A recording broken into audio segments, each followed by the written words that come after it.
दूसरी और कोई जगह नहीं। तो कहते हैं कि उस अमृत रस को लेकर के और शब्द को पकड़ के फिर पहुंची। स्वर्ण द्वार कहते हैं भवसागर के, यानी समुद्र पार, और वो स्वर्ण कहते हैं 10वें द्वार, जहाँ पार में विराजमान, उसी को स्वर्ण कहते हैं। बीच में कोई स्वर्ण नहीं, उनका नाम अलग अलग है। सैदल कमल उसको स्वर्ण नहीं कहेंगे, त्रिकुटी उसको स्वर्ण नहीं कहेंगे, स्वर्ण है 10वां द्वार, उसको स्वर्ण कहते स्वर्ण शहर में पहुंचे, यानी स्वर्ण लोक में। तो इन सब लोगों से तो न मालूम कितने बड़ा लोग। बोलो। लीलायब देखी न्यारी, वर्णन सब करूं समारी। कहते भाई लीला जो तमाशे हुआ, जो वहाँ हो रहे हैं, कहते हैं कि वो हमने सब देखा। सूरत कहती है कि गुरु की ऐसी कृपा हो गई, सब देखा। तो कहते हैं कुछ संकेत में बढ़ा, जो लीला वहाँ देखी, जो देखी जाती है तो कहने में आ नहीं सकती, एक बात। दूसरा है कि लिखने में भी नहीं आ सकती। वहाँ बस सुरते ही जो चेतन है, तो चेतन चीज को सुरते ही देखेंगे, उसको वो देखती जाएगी उसको। तो तरह तरह की लीला एक बात की। अब करोड़ कहो तो करोड़, अरब कहो तो अरब, संघ कहो संघ, विविध बात की लीला वहाँ हर क्षण होती रहती है। कभी बन के कहते वो हमने वहाँ जा कर के देखा गुरु की कृपा से, कैसे कि अमृत रस शब्द के द्वारा पिया, उसको पी करके बलवान होकर सबको पकड़ के चढ़ गए। अब ऐसे शब्द को पकड़ के चढ़ते। अब कोई अंधेरे में है, वो आदमी वहाँ से आवाज़ दे रहा है कि तुम इधर उधर कुछ मत करो, अंधेरे में बैठे हो, तुम ऐसा करो कि मेरा शब्द पकड़ लो। तो जिधर से शब्द तुम जिधर से आ रहा, वो मेरे शब्द को पकड़ो और पकड़ते चले आओ, धीरे धीरे धीरे धीरे, छोड़ना नहीं, शब्द को सुनते रहना, उसको सुनते रहना, चले आओ, चलते आओ, चलते आओ। तो मतलब ये है कि वो पकड़े रहे, शब्द को सुनता जाएगा और सुनता जाएगा, चलता जाएगा, सुनता जाएगा, बस जहाँ से उस शब्द का लाभ पहुँच जाएगा। अंधेरे से बाहर हो गया। अब जंगल में फंसा हुआ है, रात है, आवाज़ से आते हैं, इधर आवाज़ आती है। जंगल में कोई रास्ता भूल जाए, अकेला हो जाए, रास्ता इधर भी जा रहा, इधर भी जा रहा, तो कान लगा करके सुने, थोड़ी देर सुनता रहे, तो कहीं ना कहीं से कुत्ता बोलेगा, कुत्ता बोलेगा। और जहाँ कुत्ता रहेगा वहाँ आदमी रहता है। कुत्ता रहेगा, आदमी जंगल में जरूर रहेगा। बगैर आदमी के कुत्ता नहीं बोल सकता। तो उसको कहा वो इधर तो मतलब कुत्ता है, कोई नहीं जरूर। तो उधर जब उसको भूखता है, चलते चलते उसे सुनते सुनते तो रास्ता मिल जाता कि यही रास्ता, इधर ही कुत्ता बोल रहा। तो लोग चले जाते हैं, निकल जाते हैं जंगल से। ऐसे ही सूरज जो है आंखों के पीछे अंधकार में बैठी हुई शब्द ले जा सकता। जब शब्द ले आया और इस गंदगी में आकर के तुम फंसा दिए गए, तो अब शब्द ही निकालेगा, दूसरा कोई निकाल नहीं। बगैर शब्द के, बगैर नाम के सूरज को कोई निकाल नहीं सकता, कोई भी। और शब्द ही ले आया, शब्द ही ले जाए। तो कहते हैं कि वो शब्द पकड़ लो और चढ़ चलो। तो चलो वहाँ चल के पहुँचो स्वर्ण शहर में, स्वर्ण देश में, वहाँ लीला देखो। चल बोलो। रतनन के भरे खजाने, अमृत के कुंड दिखा। रत्नों के क्या हीरे जवाहरात यहाँ क्या चीज़ है? कुछ नहीं, वहाँ जो रत्नों के भंडार, अमृतों के जैसे तुम्हारे सारे देश स्वर्ग में कुंड और ब्रह्मांड है, ये कुछ नहीं, वहाँ एक कुंड भरे हुए हैं, इतने बड़े बड़े वो। और वहाँ मतलब ये है कि वो कुंड छोटे छोटे और इतने बड़े हैं यहाँ के लिए कि सब उसी कुंडों में डालो, कुछ नहीं पता चलेगा। जैसे जल की बूंद को तुम अगर एक डाल दो उसमें, क्या नाम, आपके बाल्टी में, तो क्या पता चलेगा कि बूंद है, तो बाल्टी है। फिर उसी को डाल दीजिए कुएं में, तो कहोगे बहुत पानी है। फिर नाले में डालिए, अरे इसमें तो बहुत पानी निकलता है, तो आप कहोगे कि बूंद है।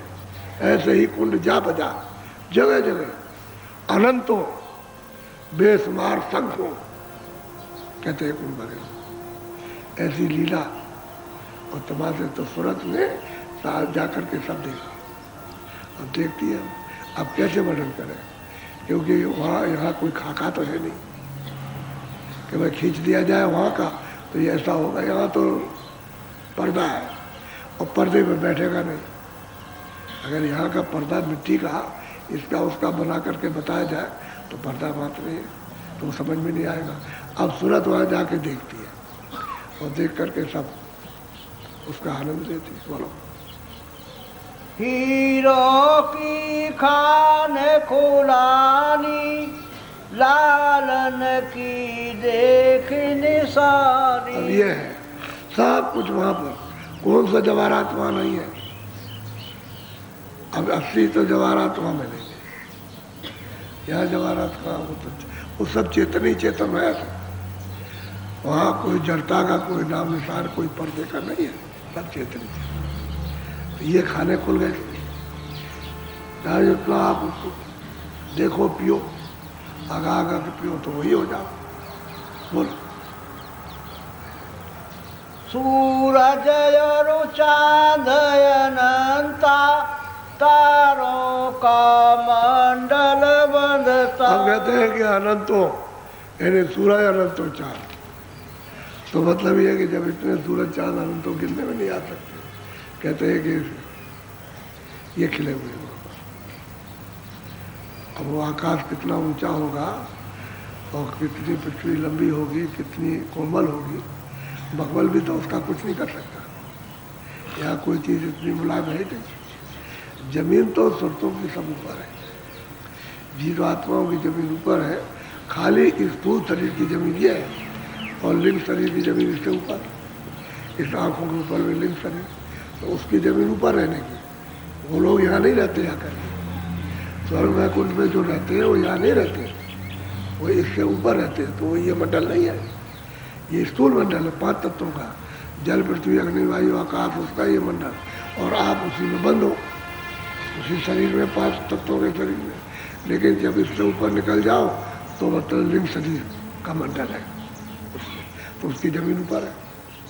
अच्छा, और सूक्ष्म शरीर की जमीन उसके ऊपर, क्योंकि जब आप उससे ऊपर चले जाओगे लिंग से तो सूक्ष्म मिलेगा, और सूक्ष्म से कारण शरीर तो उसकी जमीन ऊपर है। वो सब जमीन ऊपर है, नीचे नहीं कुछ भी। नीचे तो ये है स्थूल शरीर 5 तत्वों का, ये जमीन नीचे, और बाकी उसके परे निकल जाओ। इसी तरह से जमीन आपकी रहने की यहाँ नहीं है, घर भी आपका नहीं, देश भी आपका नहीं, और मालिक भी आपका यहाँ नहीं। अब यह है कि भूल पड़ी है तो अब ऐसे भटकते रहो, कितने दूर से भटकते रहो। अभी और नहीं चेतोगे, नहीं जगोगे, और भटका खाओगे कितने जुगों तक, उसका कोई अंत होगा। जब इतना समय निकल गया तो पता नहीं कितना निकल गया। इसलिए मनुष्य शरीर पाकर उसे जागना चेतना चाहिए कि आपकी अपने शरीर से आपकी ये काम कर लिया जाए लग करके, तो किसी को होश ही नहीं। बोलो। रंभा गावे बानी, हंसन गते अजब कहानी। हाँ, कहते हैं भाई वो तो, हाँ तो गाने बजा रहे हैं वहाँ अद्भुत अर्वचनीय वहाँ होते रहते हैं, हंस रहते हैं। हंसों की तो ये दशा कि एक पलक भी नहीं लगता है तो क्या उन्होंने बना दिया, क्या बन जाए। एक पलक में महल बन जाए, एक पलक में वृक्ष खड़े हो जाए, एक पलक में क्या बन सकते हैं। वो तो सब सुरतों का ऐसे खेल है वहाँ, एक एक क्षण में। और जो आवाज़ें हो रही वहाँ पर, जो वाणियाँ हो रही हैं, उसके लिए क्या कहा जाए। साधक जब सुनता है उसको सब पता है, तो उसी के मगन की बात, इसलिए मौन हो रही है। जगत से ये बातें अगर कही जाए और तो जगत उनको उसको पागल कहेंगे, तो कहते मौन रहो, चुप रहो, सुनो नहीं।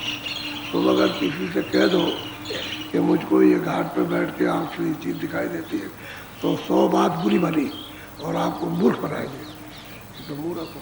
तो उनसे ऐसी बात क्यों करोगे कि जो चीज़ जानता नहीं उससे वो चीज़ कहोगे तो कैसे मान लेगा, क्योंकि उसको तो पता है नहीं, उसने तो कभी सुना भी नहीं। और आप देखी हुई बात कहते हो तो आपकी बात वो मानेगा कैसे। चुप रहो, इसलिए बात को कहते चुप रहो, अंदर का भेद किसी मत करो, इशारा भी मत करो। साधकों के लिए सब मना किया, कोई इशारा मत करो, अपना देखो, और जो कमाई करके जाओ जा करके सुनाओ कि हमने ये कमाई की है, ये कमा करके लाए, तो वो जो है महापुरुष बहुत खुश होंगे, प्रसन्न होंगे कि भाई बच्चा तो बड़ा दान लायक है और इसने कमाई करके दिया, और मिलेगा उसको, और खजाना मिलेगा। और कमाई हवाई कुछ ना करो, रूखे फीके खड़े हो जाओ तो कोई खुश होता है? धन दौलत से नहीं, अंदर की कमाई से। वो सुरतों का धन है, उस कमाई को करके और जाके सुनाओ तो बहुत खुश होंगे, बहुत प्रसन्न होंगे। अब कोई लाख बन जाए, ऊपर चला जाए तो कितने उससे प्रसन्न होते हैं, कितने खुश होते हैं, बहुत खुश हो जाते। तो सब खजाना मिल जाएगा उसको। जब दया हो जाएगी महापुरुषों की, संतों की, तो सभी खजाना मिलेगा। बोलो। सुरत देख देख हर खानी, महिमा क्या करूं। अब वो देख देख करके वो अद्भुत अद्भुत शब्द, अद्भुत लीला, अद्भुत हंसों को, अद्भुत मतलब कुंडों को, हीरे जवाहरातों को देख देख करके अभी क्या प्रसन्न होती है। अभी उसकी खुशी का कोई वारा पार है? आदमी तो जरा खुश होता है तो जरा हाथ देता है, बस ये खुशी। अब वो तो सूरत का हो, खुशी का वारा पार है। अब वो कैसे कहेगा? ये तो मनुष्य की खुशी तो होती है कि जरा सा हंस दिया, चुप हो गया तो चेहरा होता है भाई खुश हो गया, इतना ही होता है। वैसे जानवर भी हंसते हैं, जैसे आप हंस देते हो ऐसे जानवर भी प्रसन्न होते हैं, वो भी हंसते हैं, लेकिन उनकी परख पहचान नहीं है कि भाई ये कैसे हंसते हैं। आप तो कहोगे भाई ऐसे हंसते हैं, लेकिन जानवर उनको पहचानो, वो भी हंसते हैं। सब जानवर हंसते हैं और सब पंछी हंसते हैं, ऐसा नहीं कि नहीं हंसते, क्योंकि सोचता तो सब में है और सब में वही मन है, वही बुद्धि है, वही चित्त है, वही प्राण है, उसमें कोई अंतर नहीं। अब सूरत को ये लीला देख रही है, आसास करके एक दिन प्रसन्न को उसकी वाक वाक। अब वाक वाक को क्या कहा जाए, वो तो अपार खुशी है। बोलो। यह वेद सार बतलाया, सत्य गुरु पूरे सब कहते हैं कि भाई ये सुन कहा 10वें द्वार का सार भी, सार तो असली सुरतों के चढ़ने का वहीं से मिलेगा, यहाँ से नहीं मिलेगा। यहाँ तो पर्दों में है वेद, तो पर्दों से तुरंत निकलती जाएगी और वहाँ जब सुनने में पहुँचेगी तो वहाँ कोई पर्दा नहीं है, सार वेद वहाँ मिलता है। कहते हैं कि भाई सदगुरु पूरे ने सार वेद बताया, वहाँ पहुँचा दिया, ठिकाने पर पहुँचाया कि ये सार वेद यहाँ से अब चलो। चलने की तैयारी तो वहाँ से सूरत चलने की तैयारी करती है अपने घर में जाने की। यहाँ तो विकारों में से निकल रही है, जो साधना करके विकारों को, इन शरीरों को छोड़ेगी, उसमें तो मेहनत करनी। वहाँ तो तैयारी है चलने की, चलो। तो कहते हैं भाई हमने साहब नहीं सुनाया और जो वहाँ है वो तो कुछ नहीं सुनाया, ये तो ऐसे चढ़े इशारा कर दिया उसने। वहाँ तो बहुत कुछ है। तो सब लोग बड़े प्रेम के साथ में अपने अपने काम पर, क्रोध पर, लोभ पर, मोह पर थोड़ा सा अपना विचार रखो, ताकि बहकने न पाए। जितनी ज़रूरत हो उतना ही काम लो, तो ज़्यादा उसमें लिप्त मत हो। और साधन भजन में जो रास्ता बचाया उसमें बस कमाई करो। 1 लाख की शब्द की कमाई करोगे तो आपको नुकसान तैयार हो जाएगा। अब कोई जड़ी बूटी है ऐसे कूटते हैं, यानी जड़ी बूटी खरल में कूटी जाती है, तो कितनी मेहनत करनी पड़ती। अब तो पहले खरल थी, खरल का बड़ा शुद्ध था, अब तो मशीन है, तो मशीन थी, लेकिन वो भी तो कुटाई करती है। तो ऐसे ही दरवाजे बैठ करके यानी कुटाई करती है, कुटाई ये रसायन तैयार करती है कि उसका सार रस निकल जाए, उसका तत्व निकल जाए। ऐसे है कि जो सारा शब्द वो निकल के आ जाए, उसके साथ हम मिल जाए, जुड़ जाए, ये है रसायन। तो ये जो सब भजन करते हो रसायन है, यही कमाई है इस रसायन की। शब्द की अभ्यास करते हो, ध्यान करते हो, उस शब्द की कमाई है, उसको कहते हैं भजन, उसी को कहते हैं शब्द कमाई। ये नहीं इसी की कमाई सार कमाई, इसी को कर लो तो घर तुम पहुँचो। इसकी कमाई नहीं करोगे तो घर में नहीं जा सकते। बाहर की बातों से और बाहर के दीपक जलाने से जा नहीं सकते हो कि बाहर से दीपक जला दिए चले गए। ये तो अंदर का दीपक जलना चाहिए, जिसमें तेल बत्ती डालने की जरूरत ही नहीं है, हमेशा जल जाए तो जलता ही रहेगा। तो सूरत भी दीपक तो जला लो, जब सूरत दीपक जला के खड़ी हो जाएगी तभी तो आरती उसकी करेंगे। जब इसी में अंधेरा बुझा पड़ा हुआ तो फिर कैसे करेंगे? बोलो जय गुरुदेव, जय गुरुदेव, जय गुरुदेव। नाम किसका? देखो भंडारा आ रहा। अब ये गुरु महाराज ने जो दिया था ये उन्हीं की यादगार का है। अब हम जब तक रहेंगे तब तक तो होता रहेगा, या कोई और तो होता रहेगा क्या? ये तो अमूलक चीज़ है, वो तो होता रहेगा। लेकिन कमाई सबके लिए सार है। पीछे से जो कमाई वाले नहीं रहेंगे तो महात्माओं का चिन्ह रहेगा, चिन्ह रहेगा। भाई कोई आया था, ये कमाई कराता था, उसके चिन्ह रहेंगे, चिन्ह रह जाते और यहाँ तो कुछ रहता नहीं, और कुछ नहीं रहेगा। जो भी है वो जो जड़ चिन्ह रह जाएगा। एक किताब है तो वो भी तो जड़ ही है। जब तक आप रहेगा तब तक ये चिन्ह रहेगा, किताब के ऊपर में रहेगा। भाई आप भी जड़ो, ये चले जाओगे तो ये तक ये खत्म हो गया, आप चले गए। अब जो रहेगा उसके लिए, अब सब चले जाओ तो कुछ नहीं है। कोई चिन्ह नहीं रहेगा, ना वेद रहेगा, ना शास्त्र, न पुराण, न जमीन, न आसमान, ये सब कुछ नहीं रहेगा। कोई चिन्ह नहीं रहेगा, न सूरज, न चांद, न हिंदू, न मुसलमान, न सिख, न ईसाई, कोई किसी तरह का नाम या नहीं, कोई चिन्ह नहीं रहेगा। और जब तुम आ गए हो तो ये चिन्ह महात्मा। अब यह है कि महात्माओं से ये चीज़ प्राप्त करना है। तो 700 वर्ष के अंदर, 700 वर्षों से 750 वर्ष हो गए तब से आ रहे, और अभी बराबर जारी सिलसिला जारी है, और अभी आपको मिलेंगे। अब यह है कि अब तो उसका मालिक, अब बराबर मिलेंगे, तो कोई बात ऐसी है नहीं, न होने की तो कोई बात नहीं। लेकिन ये कहाँ मिलेंगे? पूरब में, पश्चिम में, कहाँ जंगल में, नदी के किनारे, गृहस्थी में, कहाँ किस जगह, वो तो खोजना पड़ेगा। वो तो भावनाओं से आपको खोज करना।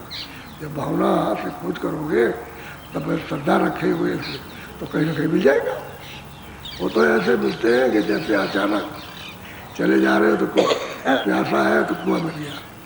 आपने नहीं जाना कि यहाँ कुआं है, और वहाँ बाल्टी भी और डोर भी पड़ी है और लोटा भी पड़ा हुआ है। अरे कह लेंगे बड़ी प्यास लगी, चलो अब तो पानी पी लिया जाए। ऐसे ही मिल जाते हैं, कह रहे अब तो भटक रहे थे और हमको तो यही मिल गए। तो श्रद्धा होनी चाहिए, श्रद्धा रहेगा तो काम करती है, और श्रद्धा नहीं रहेगा तो कुछ करो। श्रद्धा ही का सब कुछ खेल है। बोलो जय गुरुदेव। अच्छा बैठ जाओ भजन पर।